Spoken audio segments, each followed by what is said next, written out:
are in a marina in Fort Lauderdale on the new Leopard 50, and we have just about wrapped up all the aftermarket options that we've added since receiving delivery from Leopard. Today we're going to do a walkthrough and show you some of the things we've done. Randy's going to talk about some of the costs and some of the decisions and why we made them.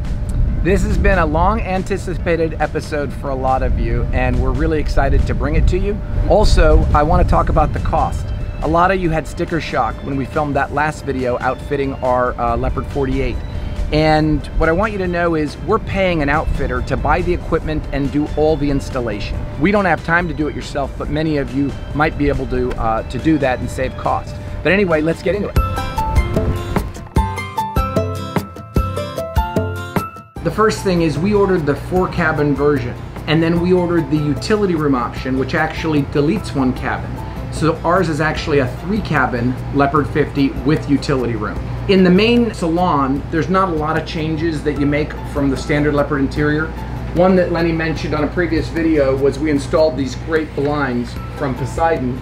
They're about $1,800, and they give you privacy at the back of the boat, which Leopard doesn't offer that.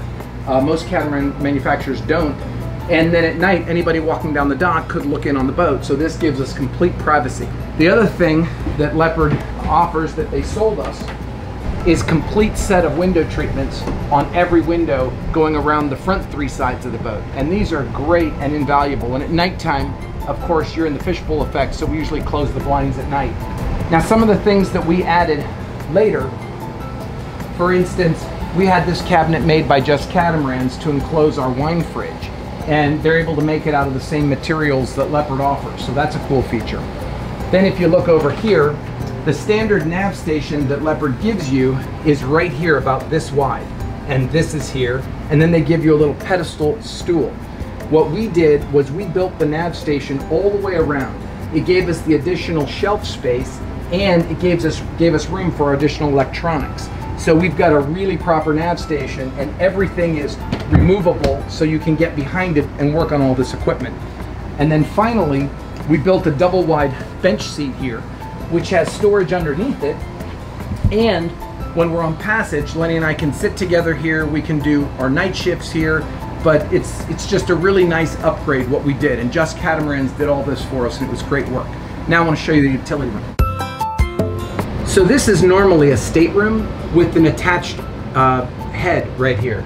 And what we've done is we've ordered the utility room option. So now that we've outfitted this room and used it, I couldn't be happier with this. You need a place to have all your tools, your spare parts, and as you can see, I've got all my tools and bins here, all our spare parts, life jackets, equipment, workbench, place for my rod storage, and then in the floor, there's huge compartments for the stuff that you're not going to use every day. So if you look in here, I've got my bolt cutters and a lot of spare parts and things like that, and that's a really deep compartment. A lot of people buy a catamaran and they take a stateroom anyway and turn it into like a tool room or a work room. But we've been living on the boat now for about 3 or 4 weekends, and we're down here constantly, so we really love the utility room. Now I'm going to show you a little feature we added to all the bathrooms. In all 4 heads, the floors are just a plastic molded part for the shower and what have you. And the company that did our aftermarket faux teak sold us this faux teak in a great pattern to go in all of the bathrooms. So it's a really cool upgrade. It's about $2,800 for the interior, and it's the same company that did the faux teak in the cockpit. Storage space is always at a premium on boats in general. And this master stateroom is a little smaller than the 48. It's wider, but it doesn't go the whole length of the hull, so we're missing some of the cabinetry. So in this case, Leopard gives you this area as a makeup mirror, right, or a makeup vanity area, and there was a pedestal here. So we removed the pedestal, and Just Catamarans built us 2 additional drawers here. And again, it's made out of the same materials that Leopard offers, so it looks like a factory install. But this helped a lot with space in the master. This boat comes standard with the 57 horsepower motor, Yanmar. We upgraded to the 80 horsepower turbocharged Yanmar motor. Yanmar comes standard with its own fuel filter, but they're a little difficult to change. So we added a Raycor fuel filter in line with the standard one. so that it's easier to change with the unscrewed top, and it also has a glass bowl on the bottom so you can see the quality of the fuel. This is the alternator on the Yanmar motor, and we upgraded the Yanmar alternator to be externally regulated with these Balmor external regulators. This device helps monitor the temperature and maximize the power output. Of course, navigation electronics is a great section to talk about, and I know a lot of you people are interested. So what we chose for this boat is Ray Marine. And we're happy with these products. We've used them for years, and fortunately Leopard Catamarans offers them as an option, so we were able to have them installed at the factory. So what we've got here is the Axiom series, and we've got a 12-inch chart plotter at the helm and a 9-inch chart plotter inside the boat. This is a touchscreen display, as you can see, but because sometimes if you're in bad weather and you've got rain or salt water on your display, what we did is we added these keys underneath. So now I can actually adjust this display with a set of keys just in case the touchscreen isn't working properly. The other thing we've got here is the depth sounder, the wind speed, and an autopilot. Unless you're steering in a harbor, you almost never are going to have your hands on the wheel when you're offshore. As soon as you get to your first waypoint in the computer, you're going to hit the autopilot button, and the autopilot's going to drive the boat 99% of the time. So at the nav station, this is where we spend a lot of our time. It's where a lot of our equipment is. Some of it is repeated at the helm, such as the chart plotter, the VHF radio, and the autopilot.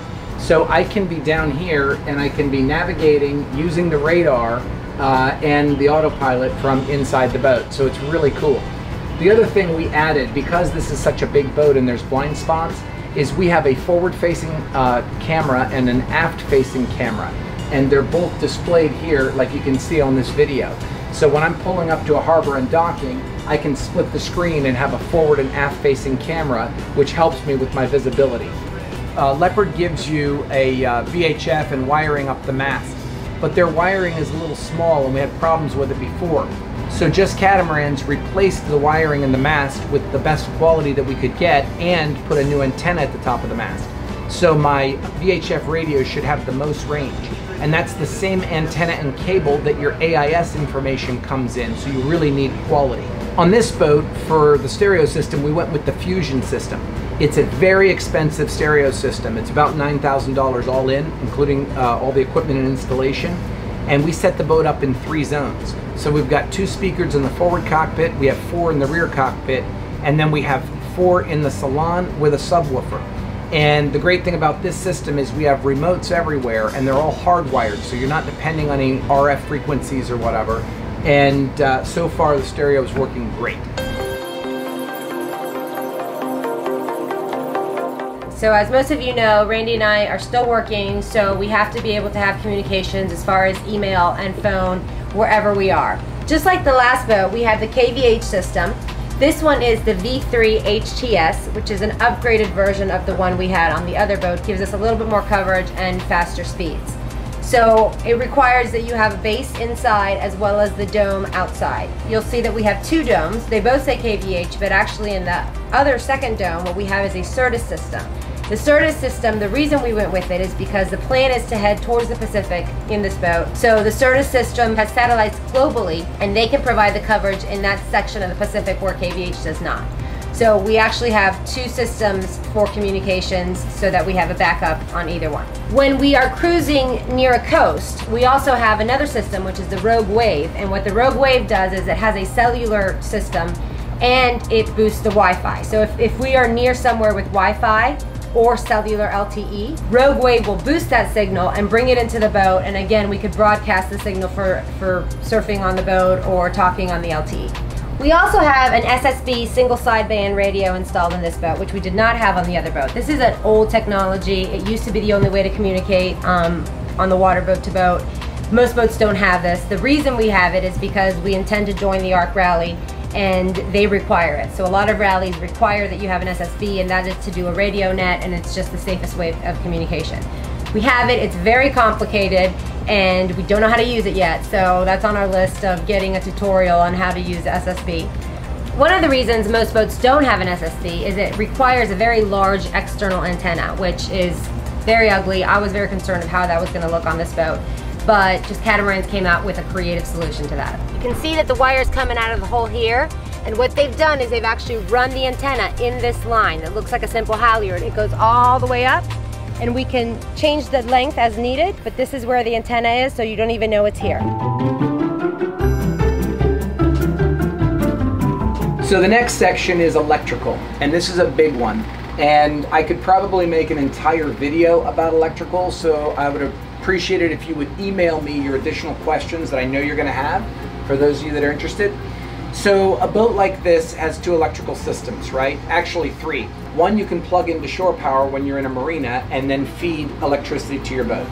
The second is using an onboard generator like we have, which is a Northern Lights generator. It's a $28,000 option to install the generator with the boat, and we had that done at the factory.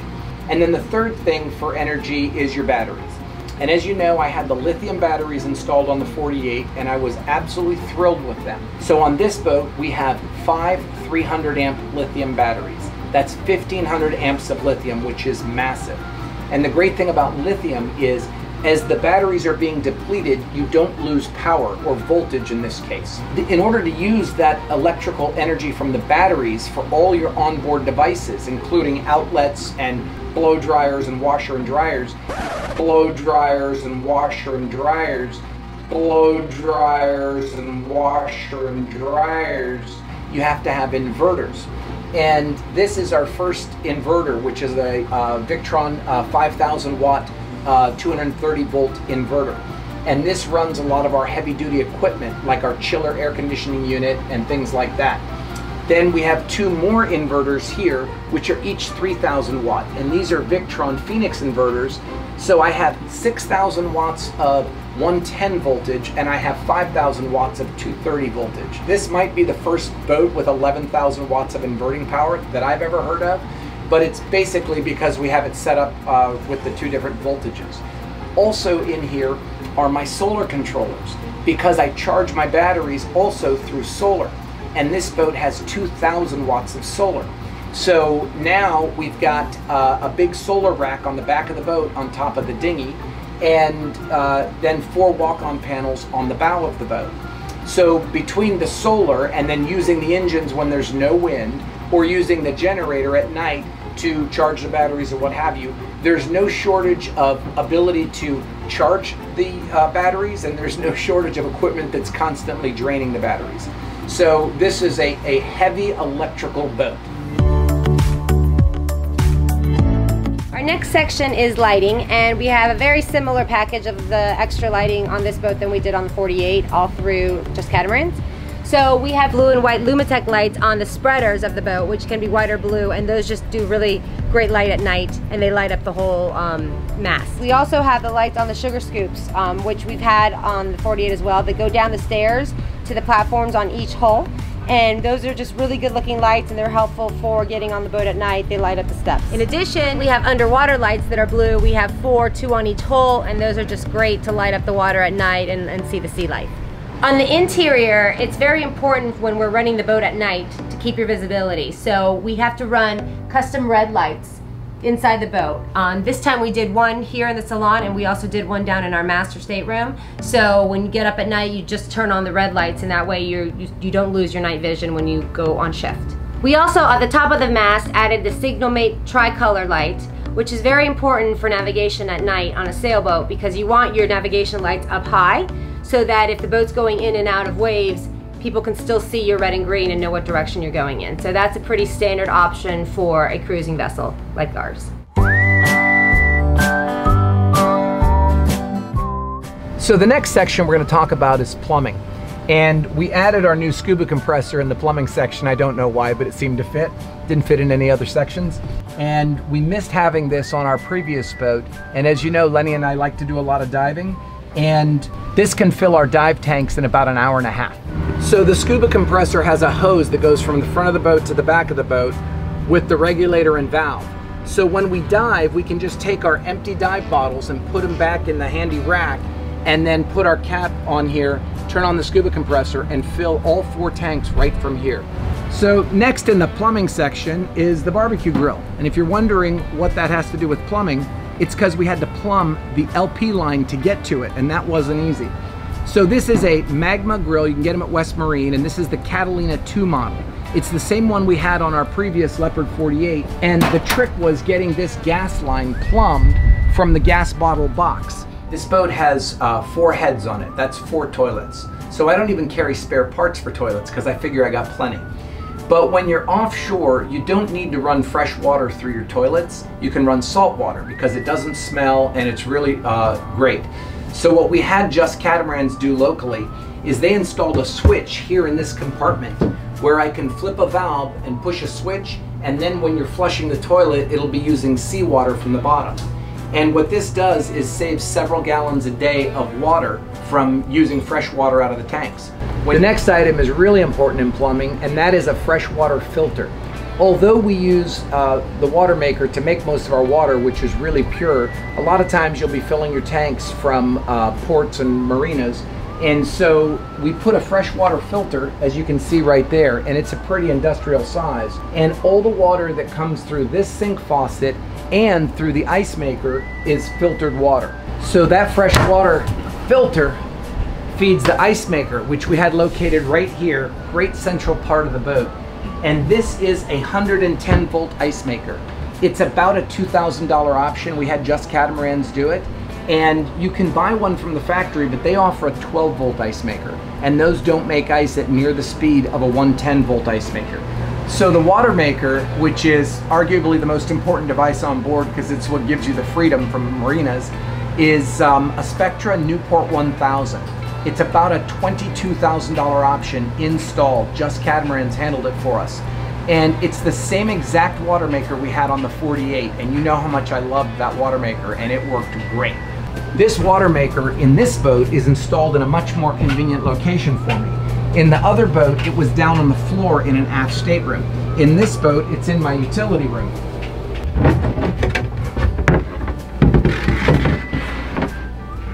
Voila! In this boat, it's so nice to have this installed above the floor. I have easy access to my filters, and water makers are love to have their filters changed frequently. And I also have the Z-ion membrane, which allows me to go 30 days between uses without having to pickle the system, or essentially mothball the system. And then mounted on the ceiling is the Clark pump and the membranes. So when you take a look in here, you'll see there's 3 tubes that the salt water gets forced through and then becomes fresh water mounted up on the ceiling here. Now, why in the world would I be so excited about this next option, which is the separate washer and dryer? It's because I think it's the reason Lenny wanted me to upgrade to this boat. She wanted a separate washer and dryer. It's funny because catamaran buyers understand that we really turned these boats into floating condominiums, and if they can sail good, it's a plus.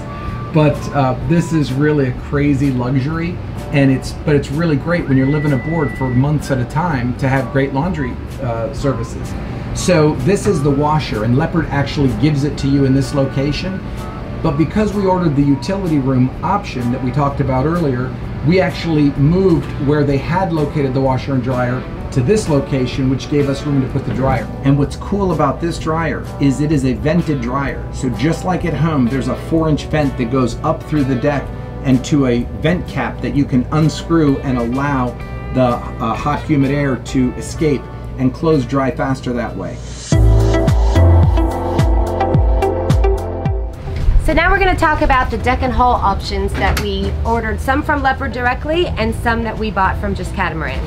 One option we ordered directly from Leopard is the side and rear curtains. This is one that's rolled out to show you. They're all along the side of the cockpit in the back, and the purpose is to keep the sun out in an afternoon or the rain if it's raining, which we've used before, and it's very helpful. Another good option we bought directly from Leopard is these coach side window curtains, and you'll see they're these dark mesh curtains, and you roll them down, you connect them, you hook them right here.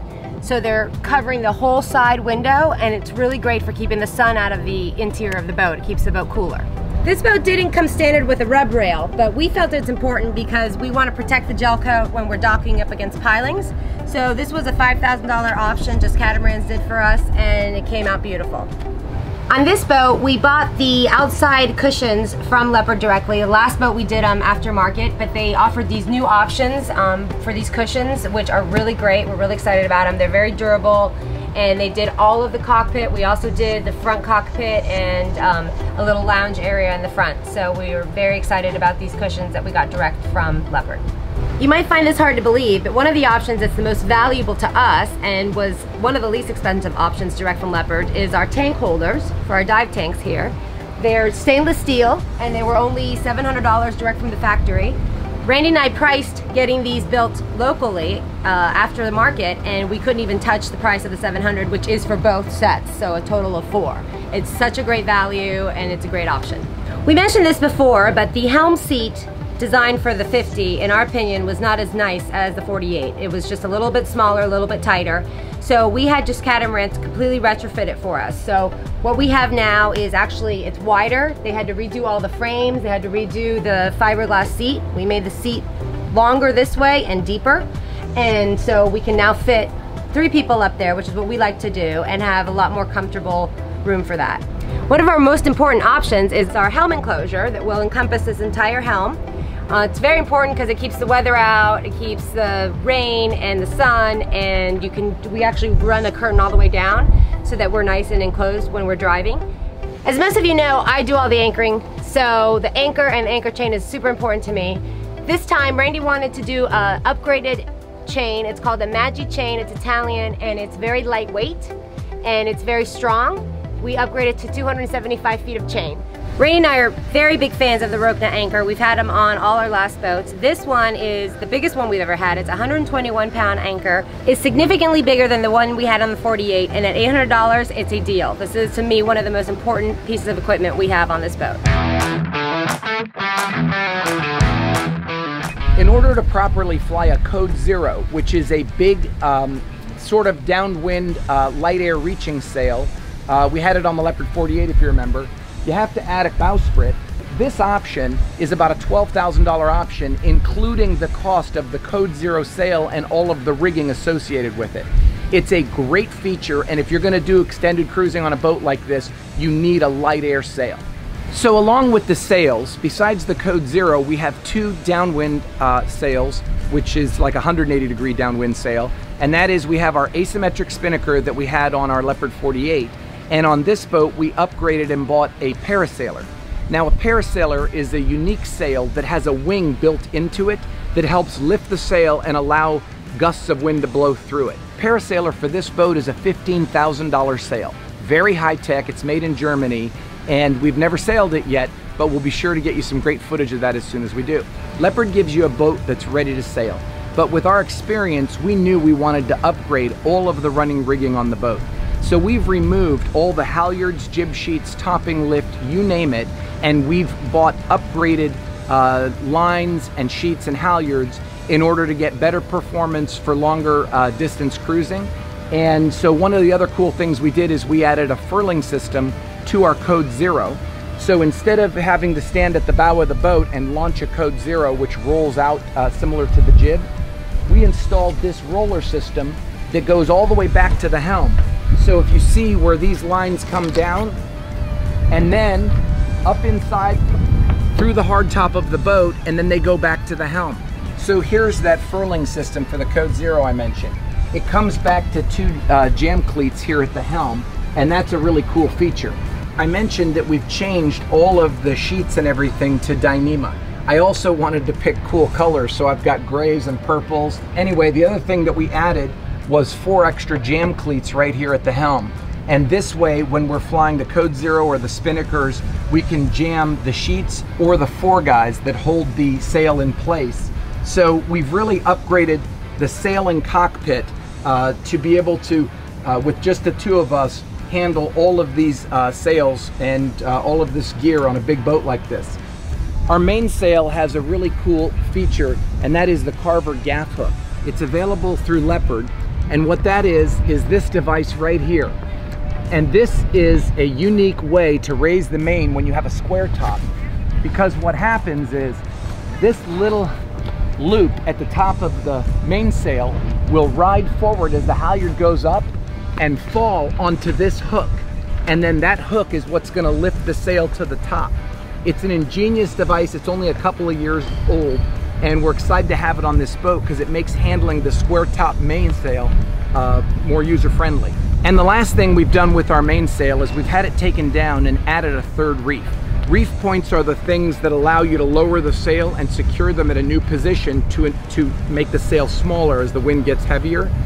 Most boats come standard with 2 reef points. If you're going to be doing ocean cruising, we believe you need a third reef point, which essentially knocks out about 70% of the power of the mainsail. So the lifelines we replaced with Dyneema. Normally lifelines are strand metal or stainless, and they do oxidize and they rust. They're great products, but today a lot of people are redoing them with fabric like these Dyneema lifelines. These will last probably 10 years, and they're lighter weight and really cool looking at and require no maintenance.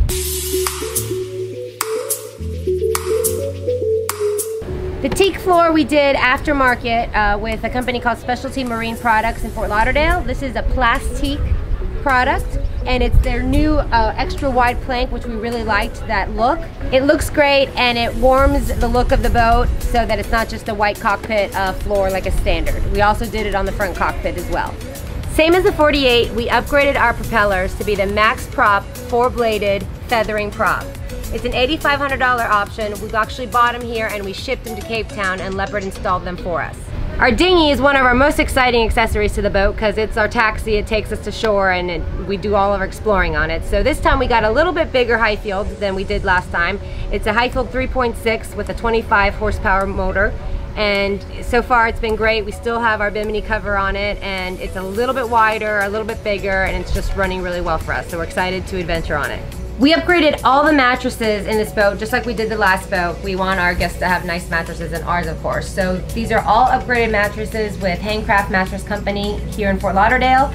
And they also make the custom sheets for you and the custom bedding. So I provide them with just flat sheets, and then they custom make them for each specific mattress that they measure individually.